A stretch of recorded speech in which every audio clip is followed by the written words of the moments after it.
Hello, world. What separated your deep ball from everybody else? My deep ball, it has a little secret sauce to it, man. Never get too high, never get too low, but just keep moving. The whole story is Carlos never beat me in any kind of sports in high school. Welcome to the Orange is the New Black podcast. I'm your host, Ace Boogie. My co-host, Zim, will be joining us momentarily. But hello, world. We're here to preview and talk about the upcoming Jets matchup.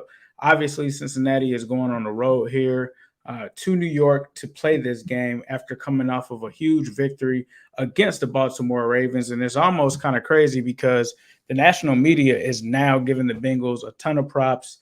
We've become one of the media darlings lately after being a castaway for so many years. They are finally getting some of that national attention. But just to start some things off, I just want to give you guys some informative pieces coming into this game against our opponent, the New York Jets. They're ranked currently on PFF right now, 31st overall. Offense, they're ranked 29th. Pass blocking, they're actually pretty solid in pass blocking, which is crazy because they started off the year with some protection issues. They've moved all the way up to 13th on PFF for that. On defense, they're 30th. Special teams, they're 9th. Some of their top 5 graded players on offense include Vera Tucker.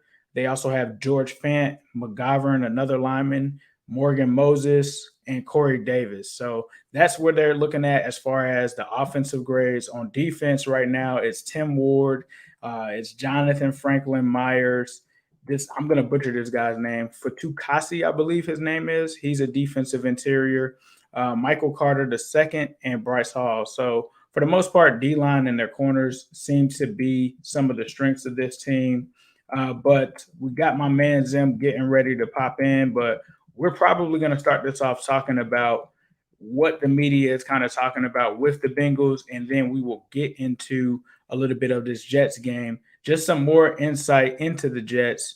Their top targets this season have been Corey Davis, Elijah Moore, Berrios, Crowder, and the running back Todd Johnson. And some of their leading receivers so far have been Davis. He's got 4 touchdowns coming in. We've got Keelan Cole, Berrios, Michael Carter. So we'll have to see. But I noticed that you guys said that we weren't showing the chat any love one of the other shows. So I'm going to give some shout outs to the people in the chat. King Vortex Gaming, shout out to him. He's saying 49-0. Okay. Banana Clip Casey as well. Ty HD says Houday. Houday Nation says Houday. Stuart Monty says Houday. Michael Hauser says welcome. Shout out to Stuart Monty again. He says hello, Ace. Very Viper says, guys, it should be a win. We can't get too cocky now. Houday Nation predicts 37-9. So my man Diddy, Houday, what's up, Diddy? So there's a lot of stuff going on here, but I think there's a lot of excitement because, the Bengals right now are 5-2. And I think that a lot of people outside of the fan base did not see this being possible. I felt like it was close to happening, probably not the way or the wins that we expected. But looking at the schedule early on, I did kind of think that the Bengals had some opportunity to end up with a record looking close to this, at least in that stretch. This was the stretch where I wasn't so sure outside of the Lions and the Jets game. I felt like those were sure wins. Baltimore on the road, I did not expect that whatsoever. But it's funny to see the Bengals finally start to get some of the credit for the work that they've done. And it's been interesting to see how Zach Taylor and this crew and Joe Burrow has been able to take this team and immediately turn it around within the fashion that they've done in such a short time. I think a lot of people kind of expected this to, in a sense, happen probably next year. But they've been playing with some focus and they've been blowing out teams that we haven't expected. And with that, we're going to continue to talk about this with my man, Zim Houday. Zim, say what's up. Zim, can you hear us? I'm not sure if Zim can hear us or not. Hello? Yeah. Yeah, I can hear. Hey, how you guys doing? Pretty good, bro. So we were in here talking about the first topic that we kind of touched on is the Bengals and just the national media discussion right now, talking about their success. Just what are your thoughts on the Bengals thus far this season and just the national media and how now we're the darlings of the national media?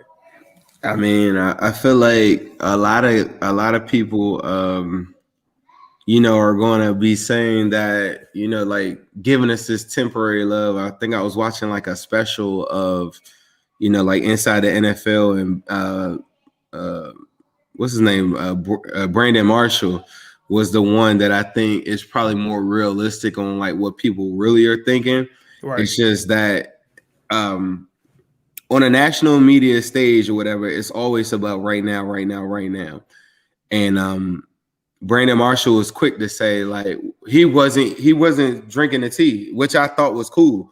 I thought it was like really dope that he just was like being realistic, because I think it's like what people really want to think, but people have these agendas where they're not built like, I guess, like me, where I don't care if I'm wrong, right? Most people want to be able to tell other people that they're right all the time. Right. So it's just the national media right now. They don't want to be the people to say the Bengals, we really truly don't believe in them, but we're not going to say that, because if we say that, we're going to look stupid when our picture goes across the screen. They don't really want the Bengals to win. They don't really think that the Bengals are going to win a Super Bowl or go to a Super Bowl, win a division or any of that stuff. They just don't want to look stupid later on. Whereas you can't look stupid if you go with your real true facts. Like your truth. And Brandon Marshall, I thought, was just saying like, hey, slow pump the brakes. Look at who they beat. He was saying like, well, they only beat the Jags, and he named like, and then somebody else on the panel was like, well, they just beat whoever was in front of them, and that's how they got to the point that they were at right now, And he was like, yeah, that's true, but he was like, yeah, well, let's see if they could beat the Steelers again. Let's see whatever. And I'll also top it off with Tyler Boyd said, yeah, I think they're going to respect us now. Like, and I wrote back a tweet, I think it was on Ben Baby's page or something like that. And I just was letting people know, like, no, nobody's going to respect you until you have a parade coming down Main Street. That's the only day that they'll ever do it. You could go to a Super Bowl.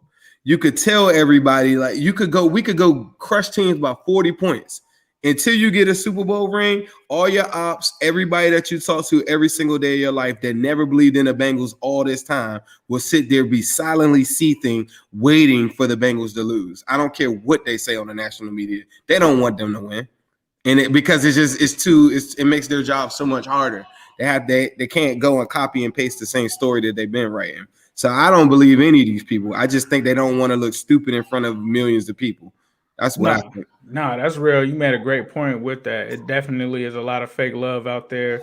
Zim, as the people at home are watching, you're actually wearing a whole lot of orange hoodies. So for those watching, check out Zim's hoodie right now. He's got the whole lot of orange hoodie on right now featuring Joe Burrow. You can get those at zimhude.com. No, they're not on there. Oh, well, you will eventually be able to get them at zimhude.com. It's crazy you said that. I put some stuff on there last night. So people were asking for long sleeve shirts, crew necks. I have those. I also have a Halloween special one that I'm going to drop for Joe Burrow on Halloween. So if you're checking out the show right now, whatever, go to zimhude.com on Halloween. I have a special drop. It's going to be a shirt that I'm only dropped like 50 of them on. But aside from that, like I added a baby infant, a whole lot of orange, little onesies, and I added a bunch of long sleeves. And I did add the Joe Mixon. So a whole lot of Mixon is on there, long sleeve on there. But the hoodie is still not there though. So be sure to check those out on zimhude.com. If you're looking for the Migos shirt, you can find that on newstripecity.com. I'm looking at the chat. I know y'all want some love to be sent there. And somebody made a mention of asking us, did we see that Melvin Ingram once out of Pittsburgh? And so I decided to do some investigating. And Ian Rappaport is definitely reporting this past weekend that Melvin Ingram does indeed want out of Pittsburgh after seeing a reduction in his playing time. Apparently Kansas City made an offer, but the Steelers ideally don't want to send him to an AFC team. So we know that he will, unfortunately, unless he gets a release, that would be the only way that the Bengals could get involved. But it's funny how the narrative changes in terms of a team like the Steelers that probably a year ago, you probably had nobody wanting out of there And now with the Bengals on top and the Steelers not really being a team that is a top tier team, now players want out of there. But Zim, shifting gears to the Jets game, just what are your thoughts on this game as a whole? Like, how do you see it playing out? What are some of the factors that you think we need to look forward to in this game? I think, this is a National Football League, so it doesn't matter who you play. You better come with it, because you come out there, you get down early, bad things can happen. You start, like we look at last week, and I was in marvel of the lack of penalties playing on the road. I think they only had one penalty like later in the game, but you just got to play a clean game against the Jets. And even if you don't play your best football, I just think that there's no team in the National Football League that you could take really lightly like that. So I feel like we're greatly outmatching them, I guess, now. It's funny how you beat the crap out of the Ravens now. Like, we're like this massive overdog. I think I think the spread is like 9.5, I think now. So, right. So like, it's just crazy to me to now you just beat the mess out the Ravens, and then now all of a sudden, like, now you're like heavily favored in games and stuff like that. But the same things that I was talking to you like yesterday, the same things resonate. Like, if you all been watching us all year, I just been saying the same thing. Just throw it to them three guys.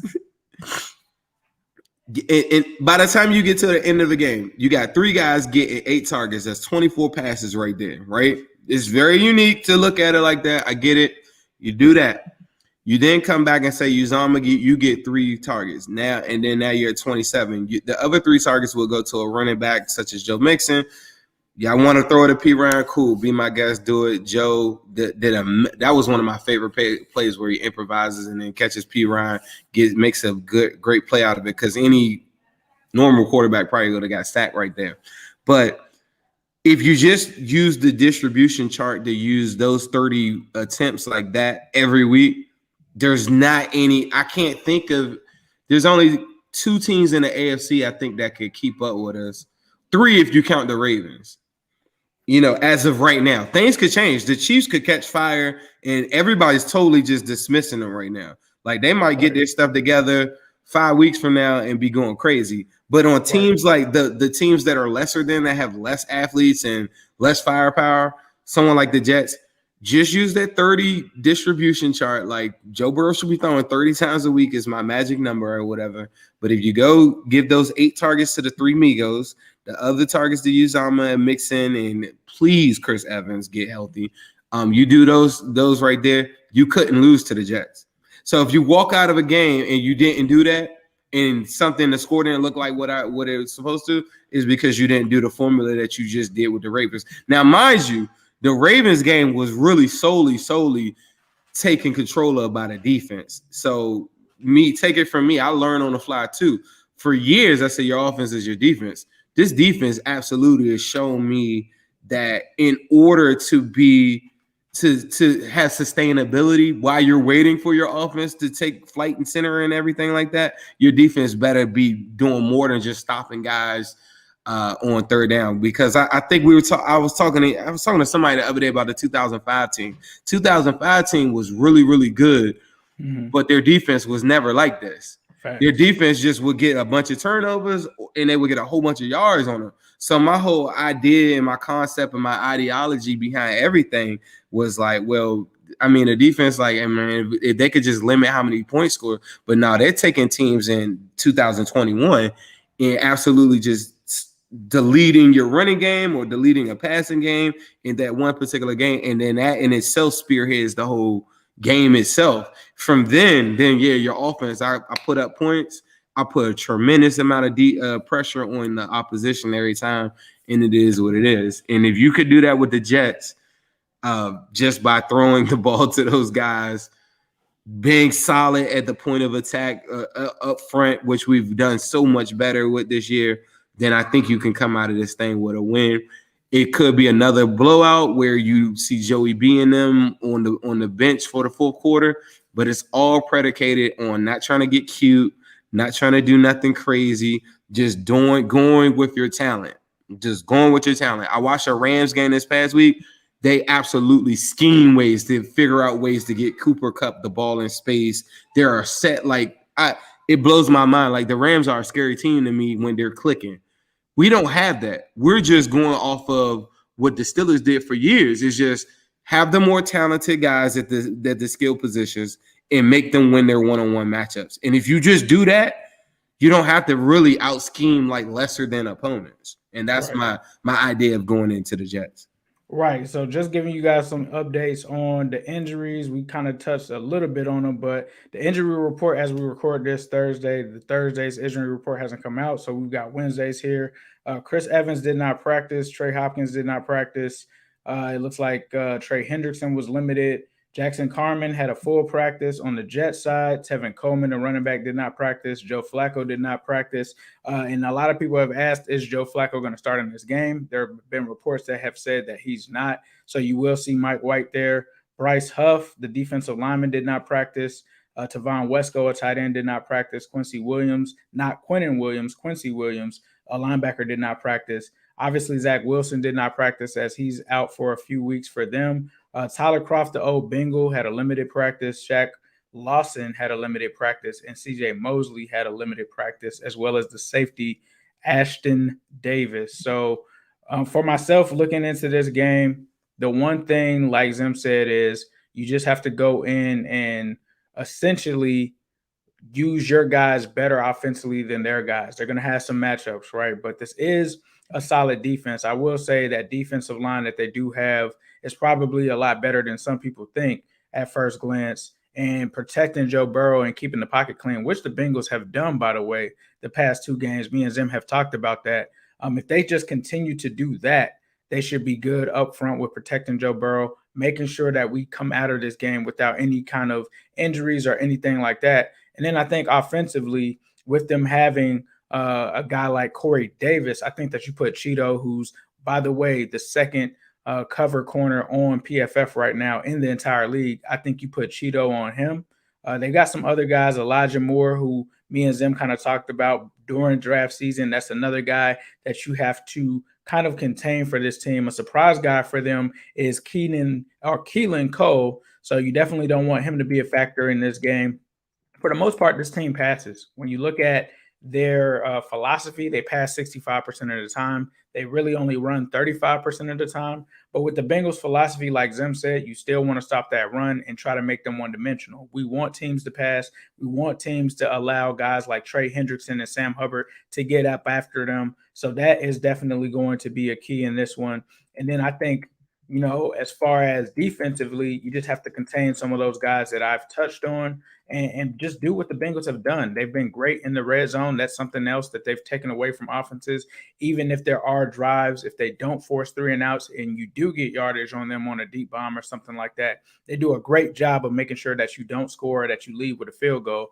So I would say to continue to do that and just play with the same confidence that these guys have done here. I've got a super chat here from Darkfire MCB. Do you think this is a trap game? No. It could be, but I think like the way that the Bengals aren't really full of confidence in terms of just overlooking opponents. They're confident in their abilities, right? They know that we can go toe-to-toe with any team, but they're not going to just overlook the Jets because every game, every week, they want to make sure that they get a win. And they know now that they're playing for that bye week for the playoffs. Go ahead, Zim. I just want to ask you, like, I guess my definition of a trap game is like where you don't come and bring your A game and the other team has like actual like talent that could probably, like overcome like you underestimating. That's like my definition of a trap game. I guess you tell me your definition of it. Because to me, even if they did that, I just don't think that I think there's a way that you could lose a game any week, any given Sunday, right? The way that the Bengals lose this game is by shooting themselves in the foot, though. Like, is that a trap game, though? Is like, or I don't know, because I actually before the last game, I listened around to some of like the Ravens podcast just to hear what like they kind of thought, and I think they had Quadri Ismail on there, and he felt like a trap game to him was actually our game last week because he said that they were coming off of that Chargers game and that kind of inflated their confidence and they just assumed like, oh, we're just going to run through run through the I don't, Bengals I the don't next buy week. that. I don't buy So, and that. he was actually, to give him some credit, he was actually concerned about them against us. He seemed like the only Ravens person that I heard that was the only one that was saying that it's a trap game. We have to watch out and stuff like that. I don't think that the Bengals, even though they're riding a high of beating a team like the Ravens, I think that the goal is still get the dub. I think it's just get the dub. And also now, especially with us having the 1 seed and it being competitive, I think the goal is to just come out, get the W, and try to get Joe Burrow out and get some of our backups in to conserve that energy. But really, it's just get the dub and make sure that you just leave, I guess, somewhat of an exclamation point on it to show how good this team actually is. If they just play mistake-free football like they have been, like it's been, we've done really good when it comes to in terms of discipline and penalties versus any of our opponents. Some of these games we haven't been winning the turnover battle, but generally those are teams that don't win that many games. But when your talent level is like really, really high, like ours is, and you do this, and you are disciplined in the way that you play, then it usually translates a lot to like it's just we're a hard team to like knock off in that regard. The number one, I wouldn't even call it an X factor either, is that because I look at when the schedule comes out, I really don't look at it to see like who are we playing. I'm looking at the quarterbacks we're playing. Right. And then you start talking about this kid that I don't really know at all, right? Versus Joe Burrow. So maybe now I go look at him and see what are the things that he does better than, and what are the things that he doesn't do so well. But at the end of the day, I know that even if the game is close, I still like my chances with number 9. And it's going to be like that until the end of time. Facts. And I mean, it's really that simple. It's really that simple. And, like we play the Packers. Does anybody in the chat today feel like the Packers like some elite team or something like that? And I don't think most of the teams that they played feel like that. But at the end of the day, they got Aaron Rodgers. And had they not have Aaron Rodgers, they'd probably be 2-5. Right. Like even tonight, like even with Devontae Adams out, right? Like to Zim's point, they still have Aaron Rodgers. You just can't assume that it's just over. He's gonna get the ball. He's gonna get the ball to anybody. Like, facts. Like that's the thing when everybody's always trying to figure out, or I've been on record to always talk about the curse of Cincinnati natives saying, "Oh man, we must be cursed," and da da da. Like, no, you didn't have the most elite player on the field at the time. As good as those Dalton teams were, the comparisons of Baker Mayfield are always like they're so similar in this regard. It's like when you don't have a Joe Burrow, you're gonna lean on the fact that we would come on here every week and people be saying we'll lose a game 17-10, and everybody would blame the defense the whole game. Like you would blame that. If you didn't blame that, you blame the offensive line. If you didn't blame like the offensive line, I have some really good stats on the offensive line right now. Is now ranked according to PFF as the 7th ranked offensive line like in football, 10th ranked. Hold on, let me pull this up. But I'm sorry, yeah. They're number 10th now, one spot ahead of Cleveland, according to ESPN's pass block break. Then there's another, on PFF's. On ESPN, they actually have Cleveland as number 1, but I don't know what metric system they're using because their offensive line is now average. But every single week, you'll always have an excuse for somebody for the Browns, right? Because it's predicated on everything must be on all cylinders for all to work, or you'll all create excuses the same way y'all did for Andy Dalton every week. When you have Joe Burrow out there are going to be times in this journey that we're going to go on, and guys won't be there. And 90% of the people are going to be like me. We're not going to harp on the fact that guys aren't there. Like even right now, I'm saying make a trade for a defensive edge guy. Make a trade. Go get another guy like a Justin Houston level, a Melvin Ingram guy, just somebody like that. You need another guy like that to make this thing like really go crazy, really pop off. And I'm just saying that just to kind of like, whatever, to like dot the I's and cross the T's and everything like that. But at the end of the day, I feel like Joe Burrow can win a lot of those games. But when we had Dalton, it always was you had to look at every single detail to say like this has to get better or this has to get, and creating all these excuses. Like the Packers aren't going to do that, tonight. Like they're just going to play ball. And the only reason why I said Melvin Ingram is because I'm not shooting like the Bengals need this. They need 15 to 18 snaps per game of a pure pass rusher. Not Darius Hodge or somebody like a real legit pass rusher. And people were like, well, Zim, they had 5 sacks this past game. The difference is that Ravens line is trash as I don't know what. You go against the Chargers, you go against Josh Allen, whether it's the playoffs or something like that, you better come with a rotation of guys that will consistently hit home and absolutely kill the quarterback as a calling card for your defense. And if you fail to do that, you're going to put yourself in some rough spots. Unlike the offensive line that I now feel is now above average. And there ain't nobody giving up offensive linemen at all. Period. Nobody's giving those up at all. But people are giving away disgruntled edge rushers on the last year of their contract. That's where my whole sentiment comes from, I guess. Nah, I definitely will agree with you on that. But we're going to go ahead and get ready to wrap up. Zim, was there anything that the people needed to know before we get up out of here? Whole lot of orange, guys. Keep on drinking your orange juice. Shout out to Midwest Best Barbecue. They want to make sure that I say I forgot a couple of times to say best because it truly is the best.